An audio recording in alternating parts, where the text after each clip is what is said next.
Hi there, good food lovers.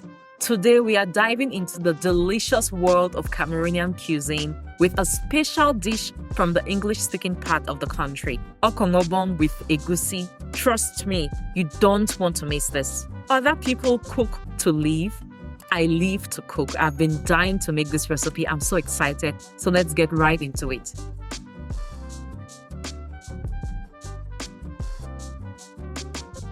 Let's talk about the ingredients. This is Egusi. It might look like bird seed, but it's going to make our dish absolutely irresistible. This is dried Okongobong, which is the leafy green that is the star of this dish. I'm using dried because that's the only thing I can get here in the United States. You can replace it with any fresh leafy green. And if you can get fresh Okongobong, good for you, use it. Of course, you need some salt, some oil, some baking soda. Yes, baking soda is similar to an ingredient called akanwa in Cameroon. It's going to do the same thing to the vegetable, which is help soften it and help the vegetable maintain a green color. Yeah, I have some seasoning cubes and then a hot pepper, some diced onion, some garlic and ginger. These are going to add so much flavor to the meal.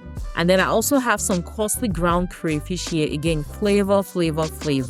And then I have some white pepper, which is going to be the epic finishing touch. That will make this meal unforgettable, okay? And for protein, we have some beef and some smoked fish. Instead of beef, you could use some beef feet, also known as foot cow. You could use some goat meat, some smoked turkey. You could use any protein you have on hand. Even some chicken would work well. This fish adds a little something special to the meal. I'm going to start by cooking and seasoning the meat. So I'm just adding like beef to a pot here. Then I'll add a bit of the diced onion, just a little bit. Some salt, Maggi seasoning cube,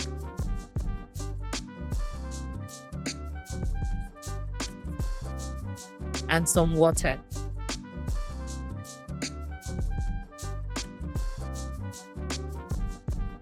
Give that a stir and bring to a simmer until the meat is cooked through.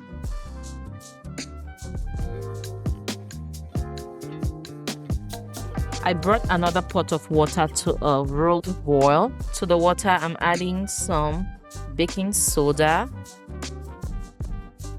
Not baking powder, please.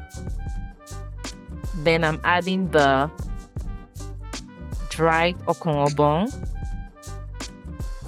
That baking soda is going to help soften it and bring it back to life, hopefully. So I'm reducing my heat.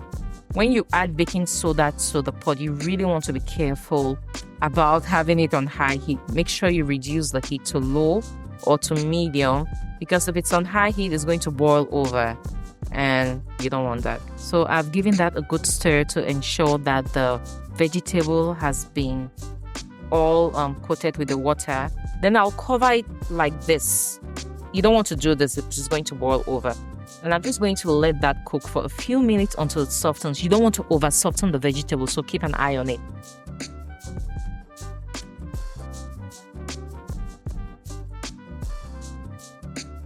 I love to use my fingertips to check if the Okongobong is done, if it's softened. And that feels pretty decent. I'm going to leave it for about 2 minutes, then I'm going to drain and rinse with cold water immediately.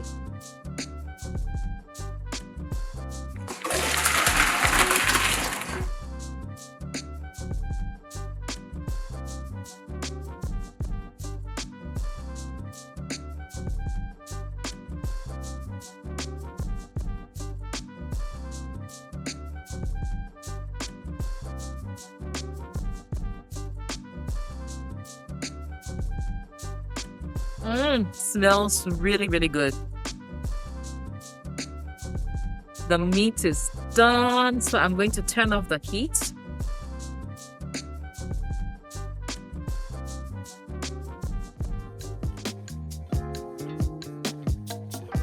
I'll add the garlic, ginger, and pepper. Too. I made sure I removed the stem of the pepper. Ooh, that's hot. Some of it went into my mouth. I'm adding it to my mortar here, but you could just blend it. I think I'm a little extra here, just trying to grind it into a paste or pound it into a paste. A little bit of salt helps the process. So I'm adding some salt. Then I'm going to pound that into a paste.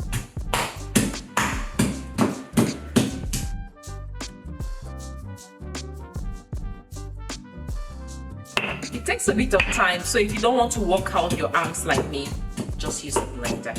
I don't know, there's something about eating spices mortar like this just feels so therapeutic. Maybe because it reminds me of how we grind spices on the grinding stone in Cameroon growing up. Actually, if I could have a grinding stone here, I would really love it. A lot of times when people travel back home and I ask them to bring me things, I don't ask for a grinding stone because it's very heavy, and you know every single kilogram matters when you're carrying goodies from Cameroon and coming back to America. So I really don't ask for it, but it's something that I would love to have back at some point. This is very similar because it's a stone, but it's just in mortar and pestle form.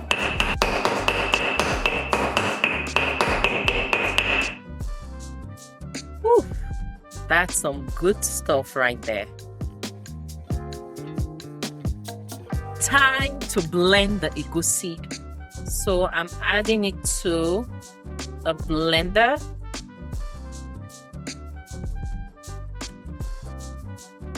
You could also use a coffee grinder if you don't have a powerful blender. You could use a coffee grinder to grind the egusi. I'll add some water. More water. You want the water to just be slightly above the egusi because it's going to thicken as it blends. Then blend into a paste.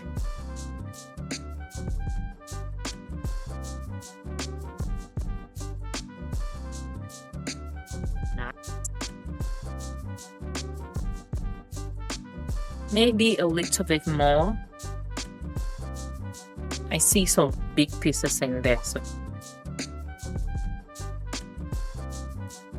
Okay, great.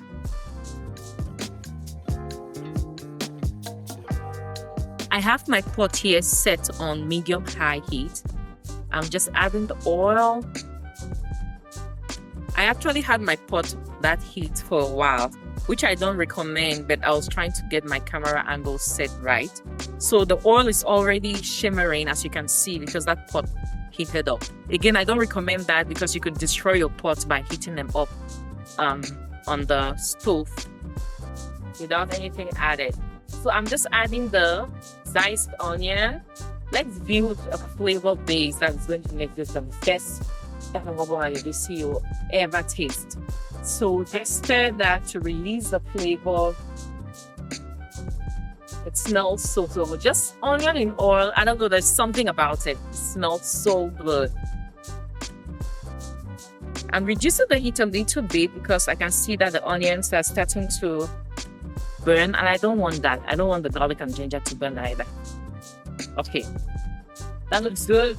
Then I'll add the garlic, ginger, and pepper goodness.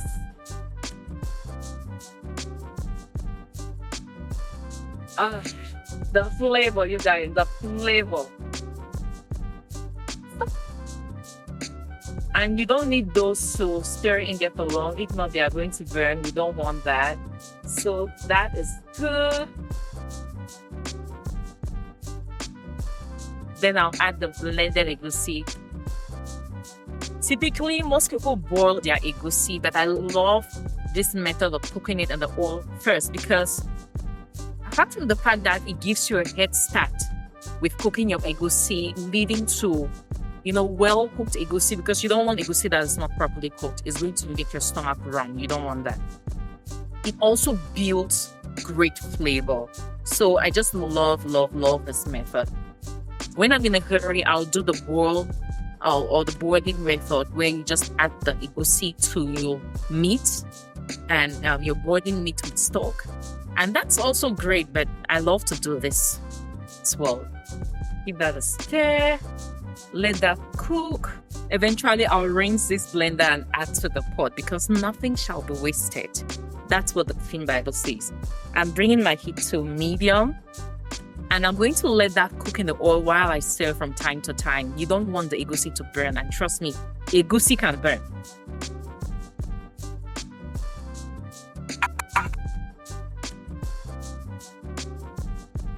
This is what it looks like after about 10 minutes of cooking. I rinsed the blender, so I'm adding the water from the rinsed blender. Then I'll add the cooked meat with its stock. Don't let that goodness waste. I rinsed the pot with some water and I'm adding so we can get that taste from the stock. Now my heat is on medium high because I want to bring this to a boil. I'll add the fish. Then I'll peel and add the Maggi seasoning cubes.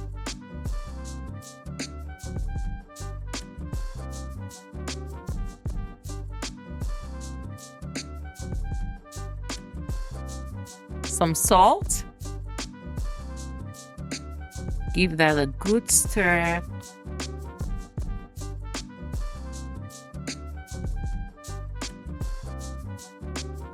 I'll add one more pepper, whole. Cover and let that simmer. That has simmered for a good 17 minutes. Actually about 18 minutes while I stir it from time to time. Look at that. It's good to let it cook for about 15 to 20 minutes because we first cooked it. Remember, we first cooked it a little bit in the oil. Then we're cooking it again. It still has quite some liquid, so I'm going to let that cook down a little bit more before I add the veggies. Before I add the Okongobong. Yeah, that needs to cook down a little bit and then we lose some of that liquid. I'll let the pot stay open so that I can stir from time to time. Now that looks good and it's ready for the veggies to go in. So I'll add the Okongobong. Scatter that into the pot. I've added half of it. I'm going to mix that in. I'll take off this pepper because I don't want it to break in there. I'm adding the other half.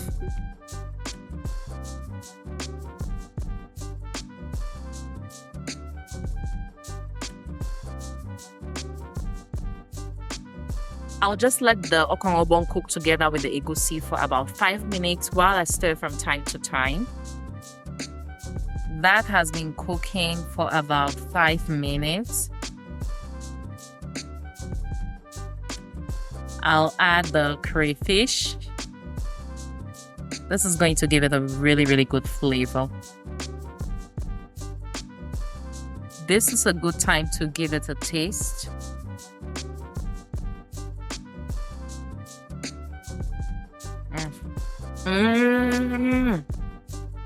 Seasoning, flavor on point. That crayfish to die for. Make your Okongobong and egusi like this and you will be a star, I tell you. The finishing touch is to add some ground white pepper.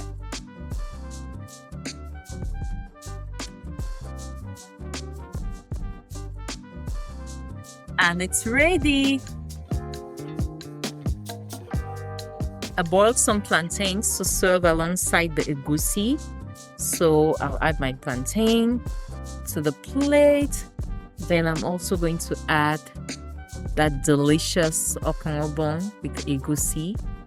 It smells so good in here. I wish you guys could smell this. So good. Dotted with chunks of meat and fish. My mouth is watering. F for flavor. Smells really, really good. I just cannot wait. Mm, mm, mm. Mm, mm, mm, mm, mm, mm, mm.